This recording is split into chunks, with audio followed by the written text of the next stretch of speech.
We all knew that House of the Dragon was going to be brutal. But I don't think even Game of Thrones could have prepared us for how absolutely savage the series would be. Much like its parent series, House of the Dragon features more than enough moments of violence and viciousness. But there are some moments that are considered to be seriously disturbing. From unimaginably cruel and gruesome childbirths gone wrong, romanticized incest, to cold-blooded, merciless murder, here are some of the darkest moments from House of the Dragon Season 1. To be fair, it's not like House of the Dragon didn't tell us from the very beginning that this was going to be one of the most violent shows that has ever made it to the small screen. Because Episode 1, The Heirs of the Dragon, immediately establishes that the series is going to be much worse than Game of Thrones. And who better to showcase it than the unhinged Daemon Targaryen, a brilliant strategist and warrior, but also unnecessarily brutal and ruthless. And once the council sets him up to be the commander of the City Watch, he instantly proves why this is both the best and the worst position for him to be in.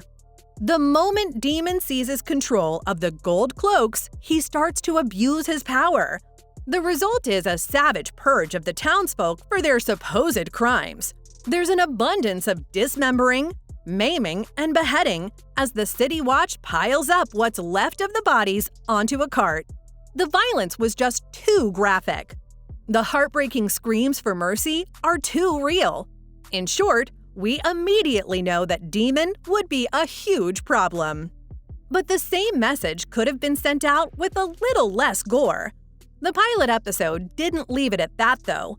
When King Viserys' wife, Aemma, goes into labor, it quickly becomes clear that the baby is breech and cannot be turned. Viserys has to make a choice: his wife or his heir. His choice is no surprise. But the fact that he allows Grand Maester Mellos to ruthlessly cut open his wife in lieu of a crude version of a cesarean section, without telling Aemma what was going to happen, let alone ask her whether she's willing to give up her life, it's just too much. Many consider the scene as too cruel to watch. It's murder, plain as day.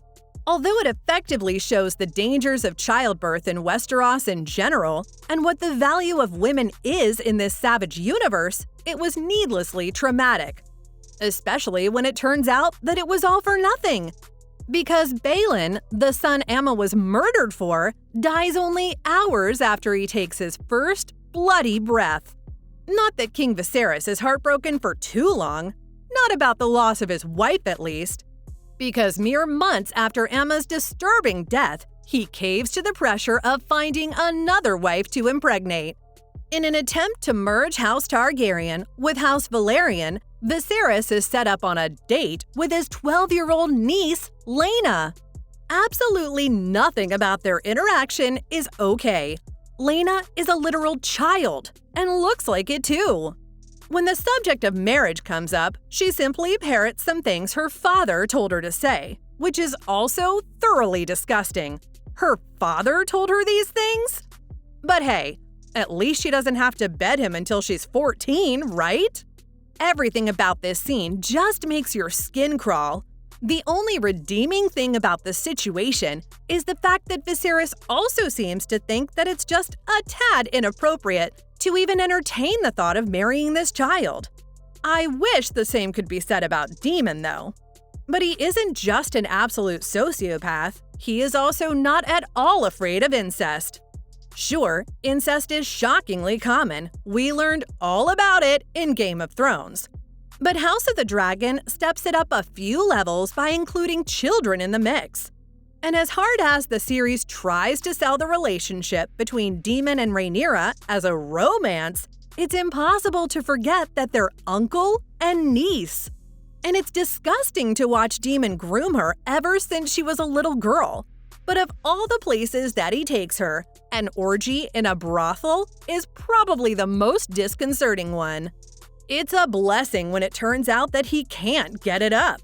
But then he proceeds to abandon her in a brothel. Even though Demon and Rhaenyra end up marrying each other, their connection will just never sit well with viewers. And we don't have to feel sorry about that either. But let's talk about Sir Criston Cole for a second now, because this guy really had us in the first few episodes with his facade of being a charming, noble knight. But that's all it was, a facade.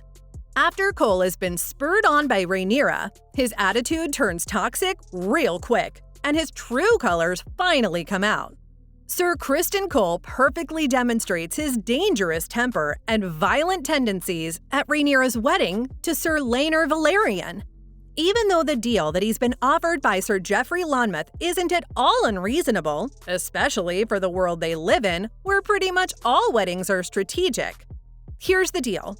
Joffrey has correctly deduced that Cole is Rhaenyra's lover. But if she marries Laenor purely for political purposes, he can continue to see Rhaenyra. Joffrey and Laenor will continue their affair as well, and they'll all protect their dirty little secrets. But Sir Criston is not amused and actually perceives the deal as a threat. He then commits several unforgivable atrocities that quickly turn him into one of the most hated characters in House of the Dragon. The way Cole beats Joffrey to death is nothing but barbaric, and in the middle of a party as well. But what made his character truly irredeemable is how he kills Lord Beesbury. There's just no coming back for him after all that. He doesn't deserve our forgiveness anyway. Not all deaths are at the literal hands of other characters, though. There are also quite a few who simply get burned to death. For one, there's Laena's death. Instead of dying in a brutal childbirth, she decides to take matters into her own hands and orders her dragon, Vhagar, to burn her to death. Which may have been voluntary, it was still heartbreaking to watch. But she isn't the only one who dies in roaring flames. Sirs Lionel and Harwin are burned alive as well. After Alicent tells Larys Strong that she wishes that her father, Sir Otto, was still the Hand of the King, Sir Lionel and Harwin get mysteriously trapped in a room that's set on fire and crushed in debris before the men can be pulled out. The scene may not be as graphic as some of the other scenes, but there's something about people being burned alive that just gets under your skin. It's horrible to witness, and definitely sticks to your brain long until the episode has rolled its credits. However, it's not always the things that are seen that make the most impression on viewers, which is proven by the pointless assault on Diana. The innocent maid is brutally vandalized by Aegon II, but viewers never get to see what actually happened to the poor girl, which seemed like a mercy. Until we see the pure terror and fear on the girl's face as she is panicking while recounting and reliving the assault in tears. As horrifying as the graphic scenes are, it's the ones that leave us to our own imagination that often make us feel the worst. And there you have it.